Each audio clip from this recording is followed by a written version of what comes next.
Hello, welcome to my channel Nightlight Science Stories. Today, we look at the apex predator sleeping on your sofa. It sleeps for 16 hours a day.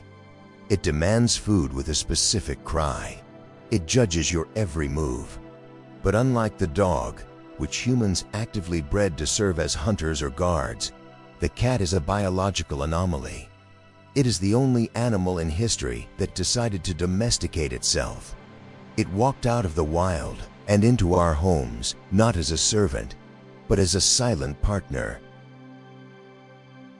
How did this solitary, hyper-carnivorous hunter become the ruler of the modern internet and the master of the human heart? While other animals were tamed by force or food, the cat infiltrated human society on its own terms. To understand this quiet takeover, we have to ignore the cute videos and look at the evolutionary biology. We need to go back to the moment the first pair of glowing eyes appeared in the tall grass, at the edge of human civilization, watching us with calculation.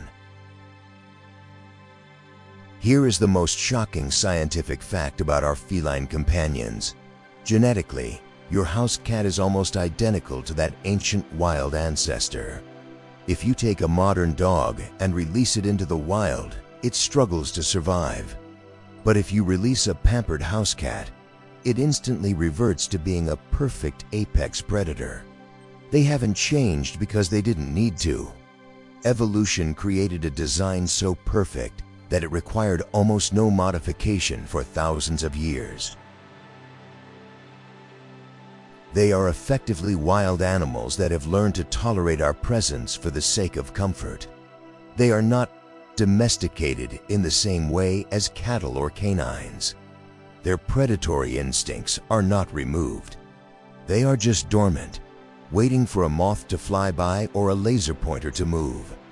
This means you are living with a miniature tiger that has simply agreed not to kill you. It creates a tension, a sense of wildness contained within a small purring package.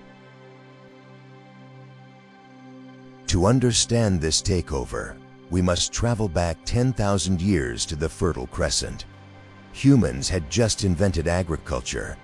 We built massive silos to store our grain for the winter. But this surplus created a crisis. Armies of rodents descended upon our food supply. We were losing the war against the mice and disease. Then, a shadow appeared in the grain fields. The African wildcat, Felis sylvestris libica. It wasn't there for us. It was there for the thrill of the hunt.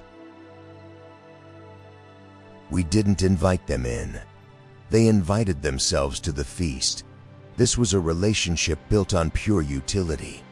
The cats found a dense concentration of prey around human settlements, and humans found a perfect biological weapon against pests. Unlike dogs who were integrated into the human pack hierarchy, cats remained on the periphery. They were commensal species, eating at our table without really being part of the family. They were merely tolerating us because the hunting was good. This relationship evolved from mutual tolerance into something far more profound. By the time of ancient Egypt, this pest control agent had ascended to the status of a deity. They weren't just useful. They were seen as divine vessels of the goddess Bastet. To harm a cat in ancient Egypt was a crime punishable by immediate death. When a family cat died, the human owners would shave their eyebrows in mourning. They had achieved the ultimate status in the animal kingdom, gods. It is a fascinating psychological shift. We went from seeing them as tools to seeing them as superior beings. This reverence might be hardwired into the unique way cats carry themselves. They possess an air of untouchable dignity that dogs simply do not have. Even today, thousands of years later, we don't feel like we own a cat. We feel like we are serving it. This dynamic was established in the shadows of the pyramids, and it remains unchanged in our modern living rooms. From Egypt, they conquered the world not by war, but by working. They became sailors. Phoenician traders, Roman legions, and Viking raiders all carried cats on their ships to protect provisions from rats. This is how they spread to every corner of the globe. They were the silent crew members of history, witnessing the rise and fall of empires from the top of a grain sack. They didn't care about our politics. They cared about the rats.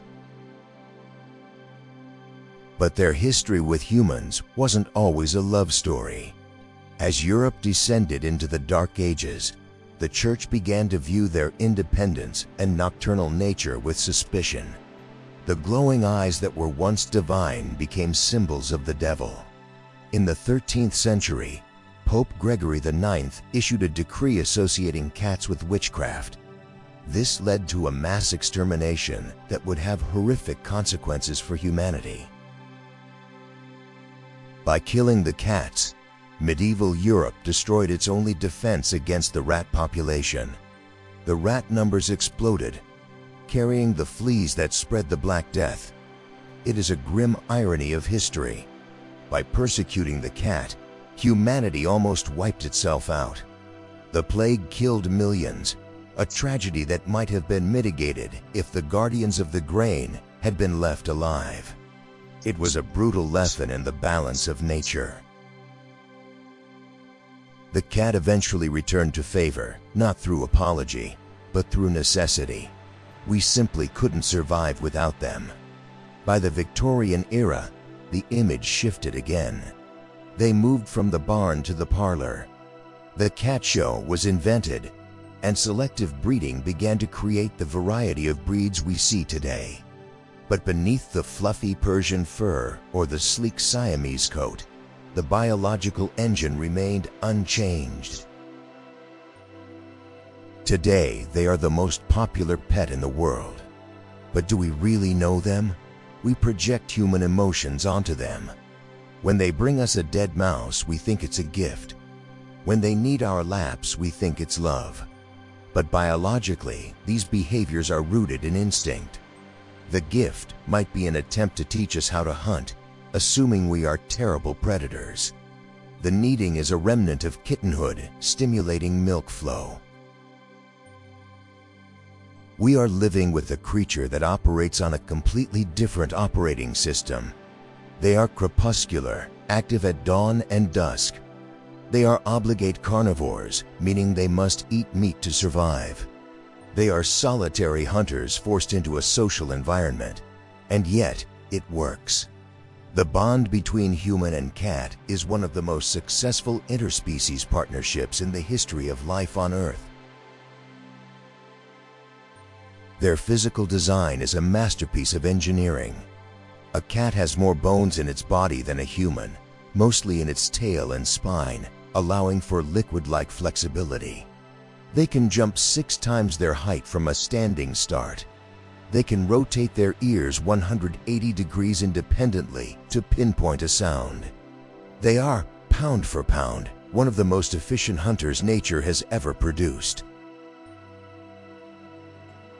And they brought this lethal toolkit into our homes. We invite them to sleep on our beds, ignoring the fact that they are armed with retractable claws and teeth designed to sever spinal cords. It is a testament to their self-control that they don't hurt us. Or perhaps, it is simply because we are too big to eat.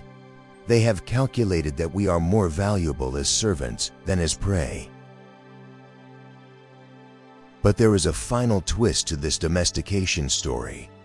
Recent studies suggest that cats might be controlling us chemically. The parasite Toxoplasma gondii, often found in cats, has been shown to alter the behavior of rats, making them attracted to cat urine. Some scientists wonder if it has a subtle effect on humans too, making us more affectionate towards our feline masters. Are we truly choosing to love them, or is it biology? Whether it is a parasite, a cute face, or a soothing purr, the result is the same. The cat has won the evolutionary lottery. They have convinced the most dangerous species on the planet, us, to provide them with free food, healthcare, and endless massages. In exchange, they give us their presence. And for millions of us, that is enough. As we conclude this first chapter on their origins, remember this crucial fact. The cat is not a pet in the traditional sense. It is a wild animal that has simply decided to stay. It is a guest that has quietly taken over the entire house. It watches you with senses you cannot even imagine. It sees the heat of your body, hears the electricity humming in your walls, and smells your hidden pheromones. It knows you better than you know yourself. They are the only animal that looked at human civilization and saw an opportunity, not a threat. They walked out of the desert and into our hearts without changing a single strand of their DNA. Whether it is a god in Egypt, a demon in Europe, or a baby in your arms, the cat remains the same. It is the silent ruler of the human world, and we are happily living in its domain, serving the most perfect predator nature ever designed. We must enter their mind. To be a cat is to exist in a reality that is fundamentally different from ours. When you sit in a quiet room, you might think it is silent. But to the cat sitting next to you, the room is alive. They are receiving a constant stream of data that your human senses filter out. They are not looking at nothing. They are seeing the invisible layers of your home. We tend to judge animals by human standards. We think a dog has a good nose or an eagle has good eyes. But the cat is an all-rounder, a sensory Swiss Army knife designed for solitary survival. They do not have a pack to watch their back, so their senses must be omnidirectional and always active, even during sleep. To understand why they are the ultimate hunters, we have to dismantle their sensory apparatus piece by piece, starting with those two glowing orbs that dominate their face. The cat's eye is a marvel of evolutionary engineering, specifically designed for the Twilight Zone. They are crepuscular hunters, meaning they thrive in the dim light of dawn and dusk. Behind their retina lies a biological mirror called the tapetum lucidum. This layer reflects light back through the retina a second time, giving the photoreceptors a second chance to catch the image. This is why their eyes glow green or gold in photographs. You are seeing the reflection of your flash. This mirror system allows them to see in light levels 6 times lower than what a human needs. Where you see absolute pitch blackness, they see a clearly illuminated landscape. However, this night vision comes at a cost. To accommodate such sensitivity, they sacrifice some color vision and fine detail. They see the world in a slightly blurry, desaturated palette of blues and yellows. They don't need to read a book. They just need to see the movement of a mouse in the dark. Their vision is tuned for one thing above all else: motion. A cat's eyes have a higher flicker fusion rate than humans. This means they process visual information faster than we do. To a cat, a television screen might look like a flickering strobe light because they can see the gap between the frames. This high-speed processing allows them to detect the slightest twitch of a prey animal in the grass. If something is stationary, it is invisible. If it moves, it is a target. This explains their obsession with the laser pointer. It is not just a game. It triggers a hardwired predatory circuit in their brain that overrides all logic. The erratic movement of the red dot mimics the scurrying of a terrified rodent. The cat literally cannot help itself. It is a biological imperative to chase. But while their eyes are impressive, they are nothing compared to the radar dishes positioned on top of their heads. The cat's hearing is their true superpower. A human ear has 6 muscles. A cat's ear has 32. This complex musculature allows them to rotate their ears 180 degrees independently of each other, like sophisticated satellite dishes. They can listen to you in the kitchen with one ear while tracking the fly in the hallway with the other. This creates a three-dimensional acoustic map of their environment. They can pinpoint the location of a sound to within a few degrees, purely by triangulation, without even looking at it. But it is not just about direction. It is about frequency. Humans can hear up to about 20 kilohertz. Dogs can hear up to 45, but cats can hear up to 64 kilohertz. They can hear the ultrasonic communication of rodents, the high-pitched squeaks that mice use to talk to each other, thinking they are safe. To a cat, a mouse hiding in the wall is screaming its location. They are walking around listening to a radio frequency that humans are completely deaf to. Recent studies have added another layer to this visual mystery. We now know that the lenses of a cat's eyes allow ultraviolet, UV light to pass through. Humans have a filter that blocks UV to protect our retina, but cats do not. This means they can see patterns on flowers, trails of urine left by other animals, and perhaps even the feathers of birds in a way we cannot. They are literally seeing a spectrum of light that is invisible to the naked human eye. This might explain why cats sometimes stare intently at a black wall or track an invisible object across the room. They might be seeing UV reflections on the paint or dust motes dancing in a spectrum we can't perceive. We call them crazy or seeing ghosts, but in reality, they just have better hardware. They are observing the secret markings of the world that nature has hidden from us. Their reality is richer, brighter, and far more detailed. Their sensory toolkit includes a device that bridges the gap between smell and taste.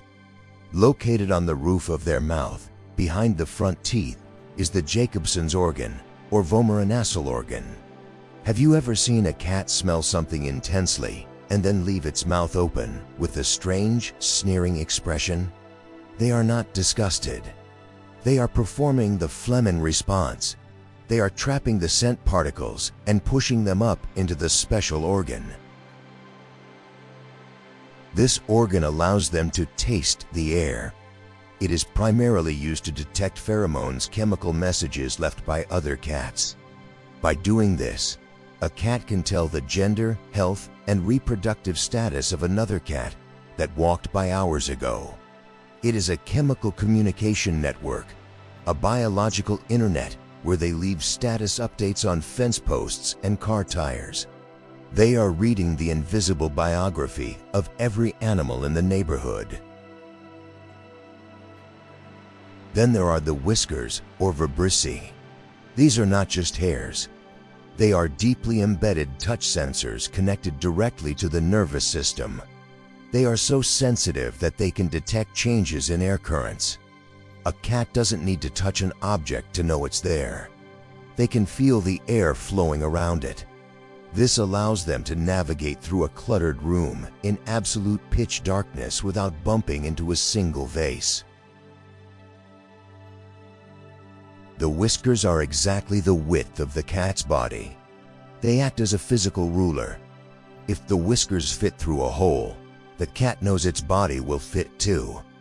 This prevents them from getting stuck in tight spaces. Damaging a cat's whiskers is like blinding them. It removes their ability to sense the close-range world. It is a tactile radar system that creates a protective bubble around their face, alerting them to obstacles milliseconds before impact. All of this sensory data, the night vision, the radar hearing, the chemical tasting, the air sensing feeds into a nervous system built for speed.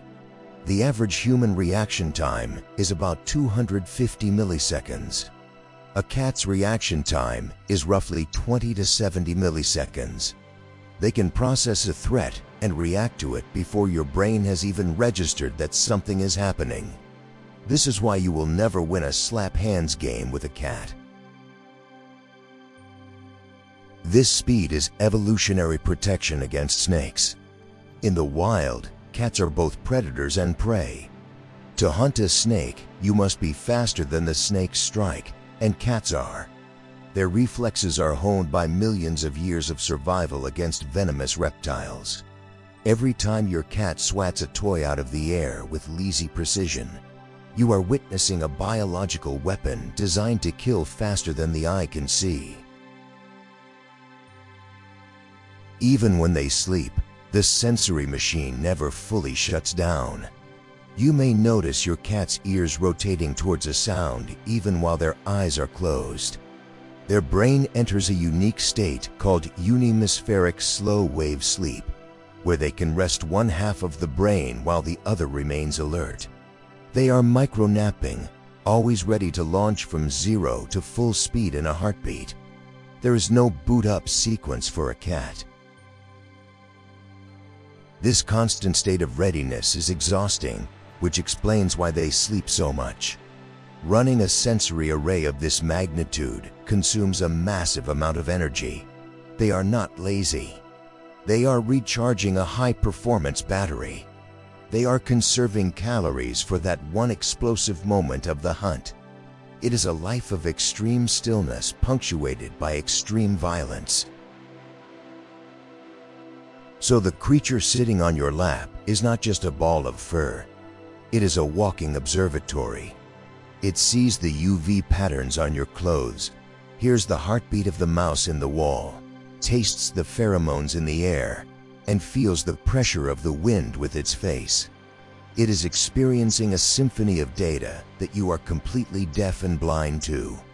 You are sharing your home with a superior biological entity.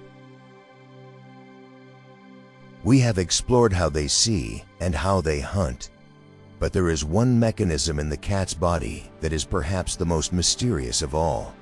It is a sound that no other large cat can make. It is a vibration that some scientists believe has the power to heal bones and repair tissue. We have looked at the sensors. Now we must look at the healer. This internal motor is the subject of our next investigation. This internal motor is known as the purr. It is one of the most distinctive sounds in the animal kingdom, yet its mechanism was a mystery for centuries. We now know it is caused by the rapid twitching of the muscles in the larynx, occurring 25 to 150 times per second. This twitching separates the vocal cords as the cat breathes in and out, creating a continuous rhythmic hum. It is a unique vocalization because it can be sustained indefinitely without interrupting the breath. But the true mystery is not how they do it, but why. Most people assume a cat purrs simply because it is happy. While this is often true, cats also purr when they are injured, frightened, or even giving birth. This contradiction puzzled scientists for decades. Why would an animal waste precious energy making the sound when it is in pain? The answer suggests that the purr is not just a communication tool. It is a biological healing mechanism designed for self-repair. Research into bioacoustics has revealed something startling. The frequencies at which cats purr, specifically between 25 and 50 Hertz, are the exact same frequencies used in modern therapeutic vibration medicine to accelerate the healing of bone and tissue. Physical therapists use similar frequencies to help athletes recover from fractures. The cat has essentially evolved the built-in sonic therapy device that it can activate whenever its body is under stress or damage. This explains why cats purr after a traumatic event. They are literally vibrating their own skeleton to stimulate bone density and repair soft tissue. It is an evolutionary superpower that allows them to recover from falls and fights much faster than dogs.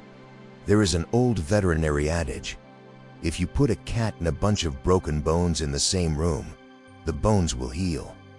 It turns out this is not just a myth. It is based on the physics of their resonance. This sonic healing capability might be an adaptation to their lifestyle. As solitary hunters who spend up to 16 hours a day sleeping, cats are at risk of muscle atrophy and bone density loss from inactivity. Humans who spend too much time in bed lose bone mass. Astronauts in zero gravity lose bone density. But cats do not. The purr acts as a low-energy exercise mechanism, keeping their bones strong and their muscles toned without the need for constant movement. They are effectively exercising while they sleep. This vibrational energy maintains their physical condition during their long periods of rest, ensuring that when they do wake up to hunt, their bodies are not weak or brittle. It is a brilliant biological hack, a way to preserve the body of an apex predator with the minimal calorie expenditure of a sleeping animal. They have solved the problem of atrophy through the physics of sound. The healing power of the purr extends beyond the cat itself. Studies have shown that the presence of a purring cat can lower human blood pressure, reduce the risk of heart attack, and decrease stress levels. The frequency of the purr induces a state of relaxation in the human brain, similar to meditation. We are not just hearing the sound, we are feeling the vibration. It is a symbiotic medical relationship where the cat heals itself and accidentally heals us too. This is why cat therapy is becoming common in nursing homes and hospitals. The vibration is physically soothing to the human nervous system. It triggers the release of endorphins and reduces the production of cortisol, the stress hormone. In a way, the cat is a biological biofeedback machine. They might have originally evolved this tool for their own survival, but it became one of the key reasons humans allowed them into their homes and their beds. Of course, the purr also serves a critical social function. Kittens are born blind and deaf, but they can feel vibrations. The mother cat purrs to act as a homing beacon, guiding her vulnerable offspring to her body for safety and milk. In this context, the purr is a signal of "I am here, and you are safe." It is the first communication a cat ever experiences, establishing a lifelong association between that vibration and the feeling of security. Interestingly, domestic cats are the only felids that purr while interacting with humans. Big cats like lions and tigers can purr, but only on the exhale, and they usually roar instead. The domestic cat has retained this juvenile behavior into adulthood, using it to communicate with us. When they purr at you, they are signaling that they are in a non-threatening state, or perhaps requesting care, treating you as a surrogate parent. However, we must not mistake the purr for pure affection. It is also a mechanism for self-soothing during terror. A cat at the vet, trembling with fear, will often purr loudly. This is the equivalent of a human whistling in the dark or nervous laughter. They are trying to calm themselves down, flooding their system with comforting vibrations to manage the adrenaline. It is a coping strategy for a high-stress nervous system. This dual nature of the purr, as both a sign of contentment and a sign of distress, makes it a complex signal to interpret. It requires us to look at the rest of the body language. Are the ears back? Is the tail twitching? The sound alone is not enough. It is a reminder that the cat is always managing its own internal state, using every tool at its disposal to maintain homeostasis in a chaotic and unpredictable world. The medical potential of this frequency is so significant that scientists are trying to replicate it. Devices that mimic the cat's purr are being developed for astronauts to prevent bone density loss during long space missions to Mars. It is ironic that the solution to space travel health issues might be found in the throat of the animal sleeping on your rug. The cat perfected this technology millions of years ago, long before we even invented the wheel. We often think of technology as chips and wires, but nature is the ultimate engineer. The cat is a masterpiece of biotechnology, self-repairing, self-cleaning, and energy efficient. The purr is just one component of a survival engine that runs on protein and sleep. And speaking of sleep, we must address the cat's relationship with energy. They are not just healing, they are charging. The purr allows them to maintain their body during the long hours of dormancy. But why do they sleep so much? A house cat sleeps an average of 15 to 20 hours a day. We joke that they are lazy, but in the wild, energy conservation is a matter of life and death. The cat is a burst predator. It does not chase prey for miles like a wolf. It relies on explosive power, leaping and sprinting at maximum capacity for a few seconds. This hunting style requires a massive amount of immediate energy to ensure that the fuel tank is always full for that critical moment. The cat shuts down all non-essential systems for the majority of the day. They are in a permanent power-saving mode. When you see them sleeping, they are not wasting time. They are stockpiling potential kinetic energy. They are a coiled spring, waiting for the trigger to release. This creates a unique physiological rhythm. They oscillate between deep comas and hyperviolence. There is no middle ground for a cat. They are either completely off or completely on.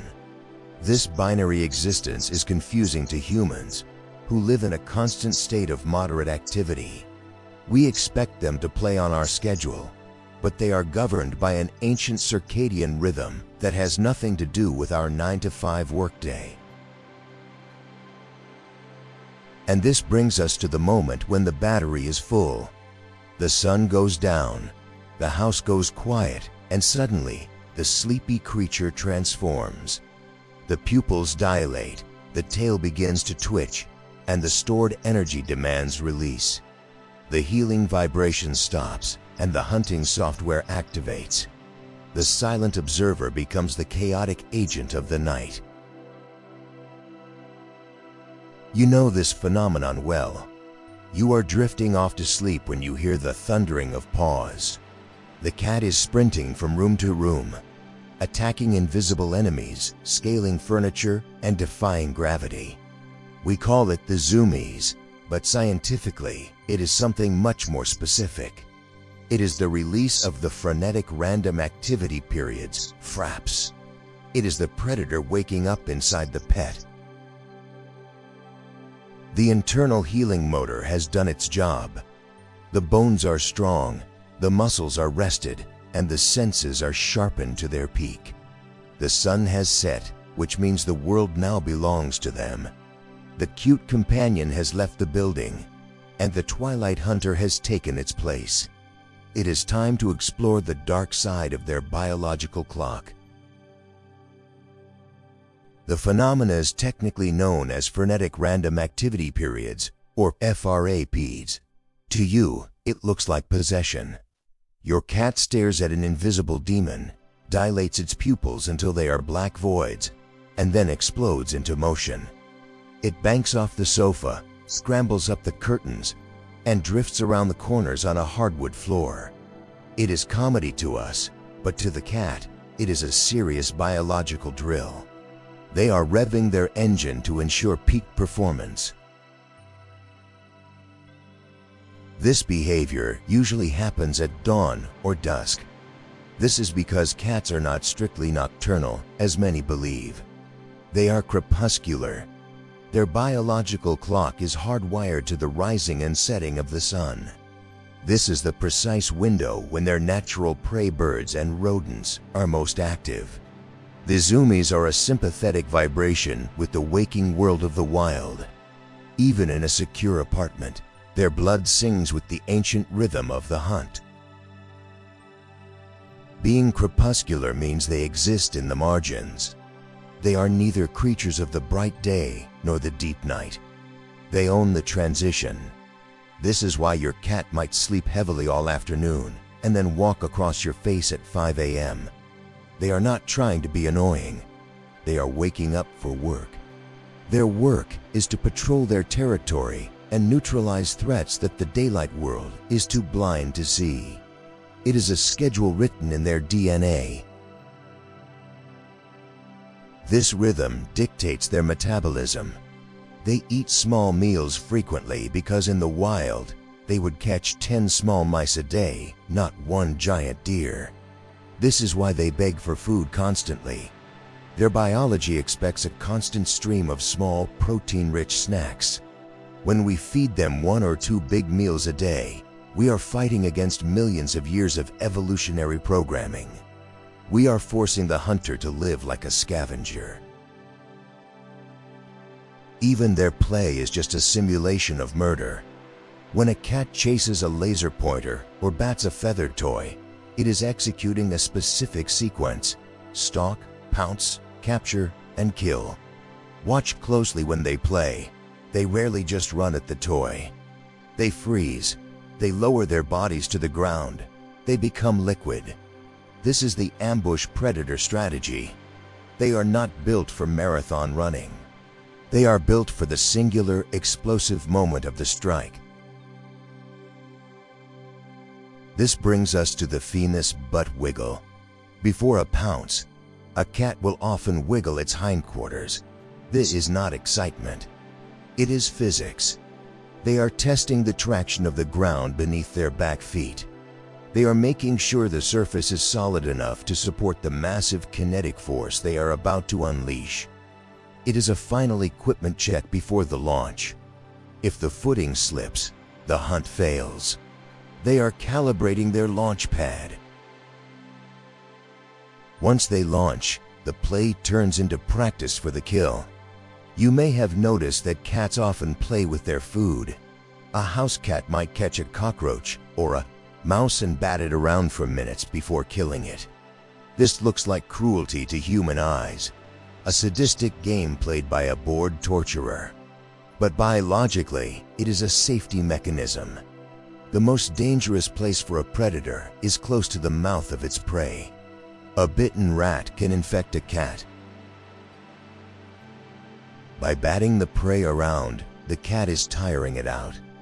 They are inducing a state of exhaustion and shock in the victim to ensure that when they finally go in for the kill bite, the prey is too weak to fight back.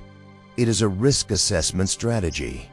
They are prioritizing their own safety over the quick death of the prey. What looks like torture is actually a calculated method of minimizing potential injury to themselves. The kill itself is a masterclass in precision engineering. A cat's canine teeth are equipped with a high density of sensory nerves. When they bite the neck of a bird or mouse, they can literally feel the gap between the vertebrae. They do not crush the throat like a dog. They surgically sever the spinal cord. It is a quick, clean disconnection of the nervous system. This is why the neck bite is the instinctive finishing move for all felids. Even your harmless house cat practices this neck bite on its toys. When they carry a stuffed mouse in their mouth, they are almost always gripping it by the nape of the neck. It is a grim reminder that the fluff ball sleeping on your pillow is a programmed assassin. Every time they bite your hand while playing, they are inhibiting this bite reflex. They are showing remarkable restraint by not severing your tendons. This hunting instinct explains their obsession with verticality. In the wild, height equals safety and surveillance. A cat on a high branch can spot prey in the grass while remaining invisible to larger predators like coyotes. In your home, the refrigerator or the top of a bookshelf serves the same purpose. They are not just climbing, they are taking the high ground. From up there, they are the kings of the room. If you have a cat that is anxious or aggressive, it is often because they lack vertical territory. They feel trapped on the forest floor with the giants, humans. Giving a cat a high shelf is like giving them a fortress. It lowers their cortisol levels immediately. They need to survey their kingdom from above to feel secure. It is a psychological requirement for a solitary hunter living in a shared space. But what happens when the hunter has nothing to hunt? The modern indoor cat faces a crisis of boredom. Their bodies and brains are screaming for the complex problem-solving of a stalk, but their environment offers only a bowl of dry kibble. This unspent energy turns inward. It manifests as overgrooming, aggression, or obesity. A fat cat is not a happy cat. It is a bored predator that has turned to eating as its only source of dopamine. This is why environmental enrichment is crucial. Puzzle feeders, window perches, and interactive toys are not luxuries. They are mental health necessities. A cat watching birds through a window is not just looking. They are engaging their visual cortex in a high-speed tracking simulation. We call it cat TV, and it is essential for keeping their predatory circuits from stagnating. Without stimulation, the perfect machine begins to rust. Their agility is the physical manifestation of this hunting mind. A cat can jump up to 6 times its own height from a standing start. To put that in perspective, it would be like a human jumping over a 3-story building without a running start. This explosive power comes from their unique muscle fiber composition. They are almost entirely fast-twitch muscle, designed for bursts of speed rather than endurance. But power is useless without control. This brings us to the righting reflex. You have heard that cats always land on their feet. This is due to a highly flexible backbone and no functional collarbone, clavicle. They can twist the front half of their body independently of the back half. In mid-air, they rotate their front legs to face down, then whip their back legs around to a line, all at a fraction of a second. This flexibility is the final piece of the predator puzzle. A cat's collarbone is free-floating, attached only by muscle, not bone. This means that if a cat can fit its head through a hole, the rest of its body can follow. They do not have broad shoulders to get stuck. They can compress their rib cage and elongate their spine to slither through gaps that seem physically impossible for an animal of their size. We often joke that cats are liquid, but this is scientifically close to the truth. Their anatomical looseness allows them to pour themselves into hiding spots, retreat into boxes, and vanish into the shadows. They are solid bone and muscle, yet they fill the container like water. The predator has ceased to be an animal and has become a substance. It is a biological magic trick of pure flexibility. As the twilight fades and the zoomies subside, the hunter retreats. It finds a cardboard box, a sink, or a glass bowl, and curls into it, perfectly taking the shape of the vessel. The adrenaline of the hunt is replaced by the stillness of the liquid state. The engine cools down and the eyes close. But the potential remains. The water can become ice in an instant. They are the masters of both states, the explosive energy of the solid projectile and the passive adaptability of the fluid. This duality makes them one of the most resilient survivors on the planet. They can fight like a tiger and hide like a mouse. They are the perfect paradox of the animal kingdom, resting quietly on your shelf, waiting for the next signal from the dark. In 2017, a physicist named Marc-Antoine Fardin won the Ig Nobel Prize for a paper entitled, "Can a cat be both a solid and a liquid?" It sounds like a joke, but in the world of reality, the study of the flow of matter cats fit the definition of a liquid. A liquid is defined as a substance that adapts its shape to fit its container. If you pour a cat into a sink, it fills the sink. If you put it in a jar, it becomes the jar. They are biological fluids. This fluidity is not magic, it is anatomy. The secret lies in their shoulder blades. In humans, the clavicle, collarbone, is attached to the sternum and the shoulder, creating a rigid frame. It gives us strength for lifting, but it limits our range of motion. The cat has abandoned this strength for pure flexibility. Their clavicles are tiny vestigial bones buried deep in the muscle, attached to nothing. They are free-floating in a sea of flesh. Because their shoulders are not connected to their chest by bone, a cat's front assembly can slide and collapse. This is why if a cat can fit its head through a hole, the rest of the body can follow. The head is the only rigid limitation. This is a crucial evolutionary adaptation for a hunter that chases rodents into burrows. They do not get stuck. They simply dislocate their shoulders on purpose and pour themselves into the darkness of the earth.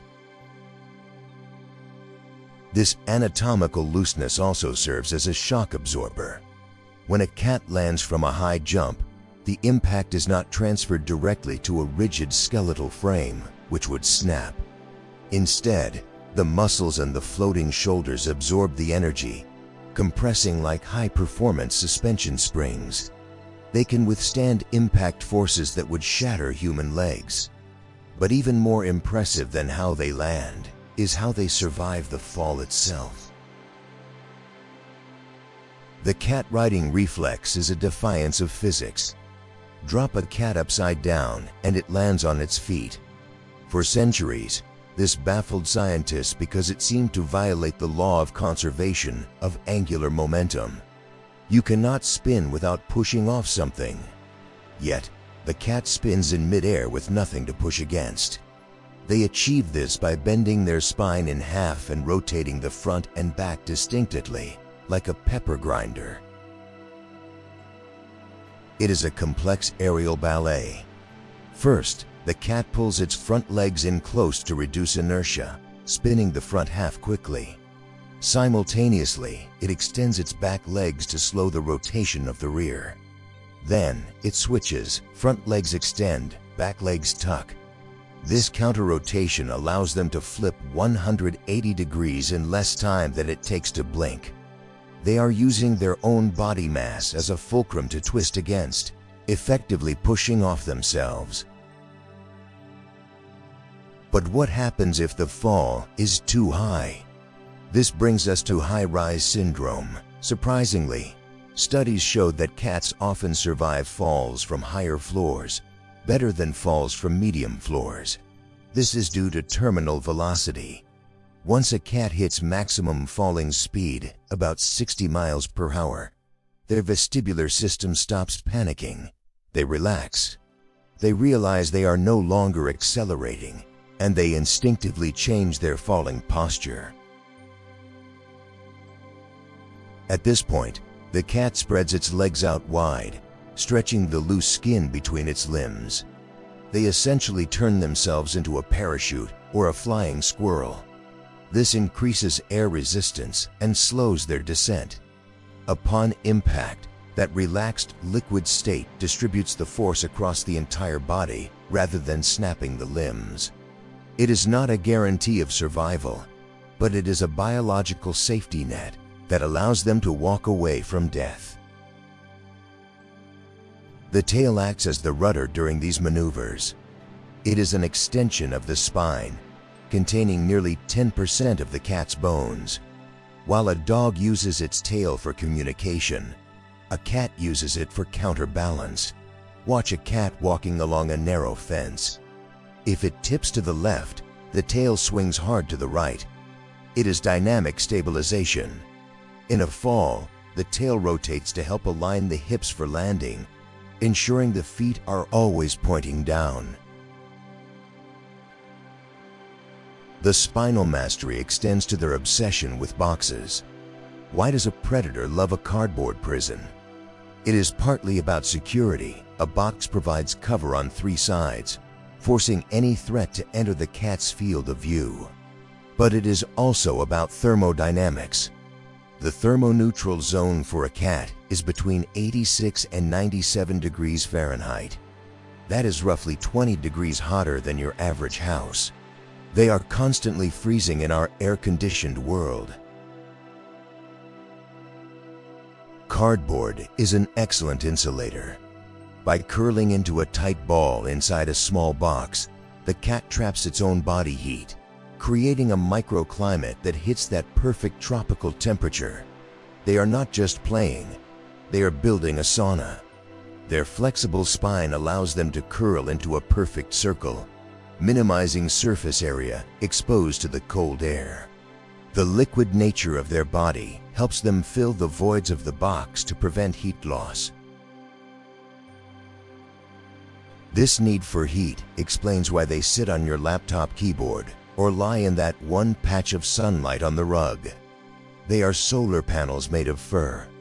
Their metabolism is designed for bursts of energy, not maintaining body temperature. So they outsource their heating needs to the environment. The box is just the most efficient way to scavenge heat. It is a primitive survival shelter that appeals to their desert ancestry. The flexibility required for all this, the box sitting, the mid-air twisting, is made possible by the intervertebral discs. In cats, the cushioning between the spine bones is much thicker and more elastic than in humans. This allows them to elongate their body or fold it in half without injury. When a cheetah runs, its spine flexes and extends like a coil, adding extra length to every stride. Your house cat has the same biological spring. This elasticity also enables their obsessive grooming habits. A cat spends up to 50% of its waking hours cleaning itself. To do this, they must be able to reach every square inch of their body with their tongue. They can bend their heads backwards to lick their own spines or lift a leg over their head like a yoga master. This is not vanity, it is survival. A dirty cat smells, and a predator that smells cannot hide. They must be odorless. The grooming tool itself is a marvel of microengineering. If you look at a cat's tongue under a microscope, it is covered in tiny, backward-facing hooks called papillae. These are made of keratin, the same material as your fingernails. They are scoop-shaped. When the cat licks, these hooks dig through the fur to the skin, removing dirt, loose hair, and parasites. They also act as a comb, untangling knots that could snag on branches. But the papillae have a second function. They are hollow. By wicking saliva from the mouth into the tips of the hooks, the cat can deposit moisture directly onto its skin beneath the fur. This is their version of sweating. Since they only sweat through their paws, this saliva evaporation is their primary way of cooling down on a hot day. The tongue is a washcloth, a comb, and an air conditioning unit all in one. The liquid skeleton, the shock-absorbing shoulders, the gyroscopic spine, and the Velcro tongue, every part of the cat is designed for adaptability. They are a soft machine built to survive a hard world. They can squeeze through the gaps in civilization, fall from the sky without breaking, and keep themselves immaculately clean without water. They are the ultimate survivalists, carrying their toolkit inside their own bodies. Humans build tools to overcome our physical limitations. We build parachutes because we cannot fly. We build coats because we freeze. We build weapons because we have no claws. The cat needs none of these. It is born with everything it needs to conquer gravity, thermodynamics, and hygiene. It is a self-contained biological unit that requires nothing from us but a little bit of space and perhaps an empty cardboard box. As we watch them pour themselves over the edge of a sofa or contort into a glass bowl, we are witnessing millions of years of evolutionary refinement. They are not breaking the laws of physics, They are exploiting the loopholes. They have found the path of least resistance through the physical world. They move through life with a fluidity that we, with our rigid bones and stiff joints, can only envy. They are the masters of soft matter physics. Their physical form is a triumph of function over rigidity. By rejecting the stiffness of a solid frame, the cat has achieved a state of being that is almost indestructible. They flow around obstacles, absorb impacts that would kill other animals, and manipulate their own temperature with a cardboard box. In the grand design of nature, the cat proves that the strongest structure is not the one that stands firm, but the one that yields. We must conclude with the darkest secret of the feline. Deep in the litter box lies Toxoplasma gondii. This microscopic parasite can only sexually reproduce within a cat's gut. To get there, it infects rats and hijacks their amygdala. Instead of fearing the scent of cat urine, the infected rat becomes sexually attracted to it. It runs directly towards the predator to be eaten, completing the parasite's life cycle. It is a biological zombie outbreak. But it does not just infect rats. Studies estimate that up to 1/3 of the human population carries this parasite. While our immune system usually contains it, scientists have long debated its subtle effects on the human mind. Some research suggests that infected humans may exhibit higher risk-taking behavior or slower reaction times. Are we, like the rat, being subtly manipulated by a microscopic puppeteer to love our feline overlords even more? Whether or not the parasite is pulling the strings, the cat has certainly hacked our brain chemistry in other ways. When you stroke a cat's fur, your brain releases a massive flood of oxytocin. This is the love hormone, the same chemical that bonds a mother to her newborn baby. We are chemically addicted to their tactile presence. They have turned themselves into living antidepressant drugs that we keep at our houses and feed with premium tuna. This chemical hijack helps explain why we tolerate their aloofness. A dog works for your love. A cat demands it. Yet, the dopamine reward we get from earning a cat's affection is far more potent because it is intermittent. In psychology, intermittent reinforcement is the most addictive pattern of behavior. Because they don't always give us attention, we crave it desperately when they do. They are masters of playing hard to get. We mentioned earlier that their meow mimics the frequency of a crying human infant. This is not accidental. Feral cats in the wild rarely meow at each other. They communicate through scent and subtle body language. The audible meow is a language invented specifically to talk to humans.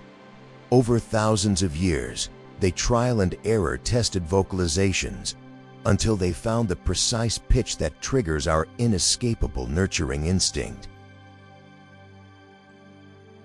They literally learn to speak human to hack our caretaker drive. They have different meows for feed me, let me out, and hello. It is a manipulative vocabulary designed to control the giant primates that open the tin cans. We think we are training them, but they have trained us to respond to their vocal commands with the efficiency of a butler. We are the servants in this relationship, and we are happy to serve. But is it all manipulation? Is the love real? Cynics argue that cats only care about the food bowl. However, recent behavioral experiments challenge this. When given a choice between food, favorite toys, and social interaction with their owner, the majority of cats actually chose the owner. They formed secure attachments to their humans, showing distinct signs of distress when separated and relief when reunited, just like dogs or children. They view us not just as vending machines, but as sources of safety and comfort. They may not show it with the exuberance of a golden retriever, but their love is present. It is just quieter. It is the love of a solitary survivor who has chosen to lower its guard. When a cat follows you from room to room, it is not stalking you. It is engaging in social facilitation. It simply wants to be where you are. The ultimate proof of this bond is the slow blink. In the animal kingdom, a direct stare is a threat. It precedes an attack. Closing your eyes in the presence of another predator is the ultimate sign of vulnerability. When a cat looks at you and slowly closes its eyes, it is saying, "I trust you enough to voluntarily blind myself in your presence." It is the feline equivalent of a kiss. It is a gesture of absolute faith. If you do it back, you are speaking their language. You are telling them that you are not a threat. This silent communication is far more profound than any trick a dog can perform. It is a dialogue of trust between two different species. In that moment of the slow blink, the predator and the primate connect on a deep, primal level. It is a handshake across millions of years of evolutionary divergence. It is a perfect symbiosis. We provide the climate-controlled territory, the veterinary care, and the protein. They provide the stress-reducing vibration, the pest control, and the companionship. They are the guardians of our mental health. In a lonely, hyper-connected modern world, the silent, non-judgmental presence of a cat is often the only thing keeping the darkness at bay. They are small, warm anchors in a chaotic reality. They force us to slow down. You cannot rush a cat. You cannot force a cat. To live with a cat is to learn the art of patience and consent. They teach us that love is not about possession, but about appreciation. We do not own them. We coexist with them. They are the Zen masters of the animal kingdom, teaching us how to be still, how to rest, and how to be content with a simple patch of sunlight. From the grain silos of Egypt to the viral videos of the internet, they have been with us at every step of civilization. They survived the witch trials, the plagues, and the wars. They adapted to our farms, our ships, and our high-rise apartments. They are nature's most successful experiment in adaptation. They conquered the world without drawing a sword or firing a gun. They did it by simply being themselves. They are the only animal that looked at the rise of humanity and saw an opportunity rather than an extinction event. They domesticated us as much as we domesticated them. It is a partnership that has lasted for 10,000 years, and it shows no sign of ending. As long as humans have homes, there will be a small tiger sleeping on the rug, dreaming of the jungle but content with the sofa. We have looked at the history, the senses, the physics, and the chemistry. The conclusion is clear. The creature sleeping at the foot of your bed is a masterpiece of evolution. It is a liquid skeleton, a radar system, a healing engine, and a twilight hunter. It is a biological machine calibrated for survival, disguised as a fluffy companion. It is the silent ruler of the night. So tonight, when the house is quiet and you hear the soft thud of paws in the hallway, remember what is walking through your home. Do not underestimate the intelligence behind those glowing eyes. Respect the hunter, appreciate the healer, and be grateful that the most efficient predator in nature has decided that you are not prey, but family. Thank you for exploring the science of the feline with us. We hope this journey has changed the way you look at your silent companion. If you enjoyed this deep dive into the evolutionary mysteries of the cat, please subscribe to Nightlight Science Stories and turn on the notification bell. We have many more stories to unravel in the dark. Leave a comment below. Does your cat have a secret superpower we missed? Or do you think they really are controlling your mind? We read every story. Until next time, sleep well, listen to the purr, and as always, keep watching the shadows. Good night.